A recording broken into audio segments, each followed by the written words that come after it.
पुर्तगाली star footballer Cristiano Ronaldo का Saudi league अल नसर club से डेब्यू ताखीर का शिकार हो गया।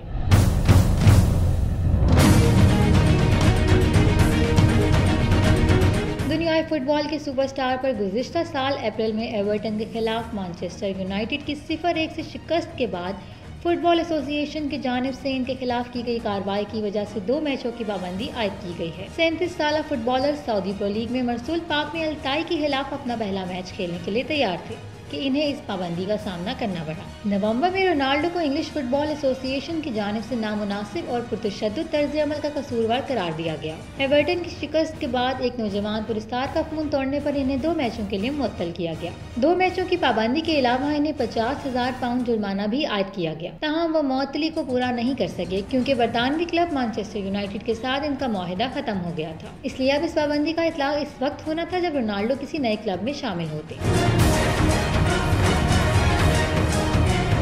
अब चूंकि उन्होंने सऊदी अरब के अल नसर क्लब में शमूलियत इख्तियार कर ली है तो इसलिए रोनाल्डो को अब सऊदी प्रो लीग में 2 मैचों की पाबंदी का सामना करना पड़ेगा। पुर्तगाल के सुपरस्टार क्रिस्टियानो रोनाल्डो सऊदी अरब के क्लब अल नसर के साथ मुआहिदे के लिए रजामंदी के बाद दुनिया के सबसे महंगे खिलाड़ी बन गए हैं। रोनाल्डो मुसलमान तो नहीं मगर अपने दिल में मुसलमानों के लिए सॉफ्ट कॉर्नर रखते हैं। फलस्तीन और अहले गजा के साथ इनकी लगन किसी से ढकी छुपी नहीं। क्रिस्टियानो रोनाल्डो को अपने खेल के अलावा इंसान दोस्ती की वजह से बहुत ज्यादा शोहरत हासिल है। हाल ही में पूरी दुनिया को मुतासिर करने वाले कोरोना वायरस के दौरान उन्होंने अपने होटल मुतासरीन के लिए बिला मुआवजा वक्फ कर दिए थे। क्रिस्टियानो रोनाल्डो दौरे हाजिर के दीगर मगरबी खिलाड़ियों की तरह शराब बिल्कुल नहीं पीते, बल्कि कुछ अर्सा कबल एक प्रेस कॉन्फ्रेंस में उन्होंने मेज से कोल्ड ड्रिंक की बोतल भी हटा दी थी। रोनाल्डो पूरी दुनिया में सबसे ज्यादा खैरात देने वाले खिलाड़ी हैं और अब सऊदी क्लब अल नसर में शमूलियत के बाद इन्हें पाकिस्तानी रुपयों के एतबार से तकरीबन सालाना 46 अरब 20 करोड़ रुपए मिलेंगे, जो अब तक किसी भी खिलाड़ी को मिलने वाली सबसे ज्यादा रकम है।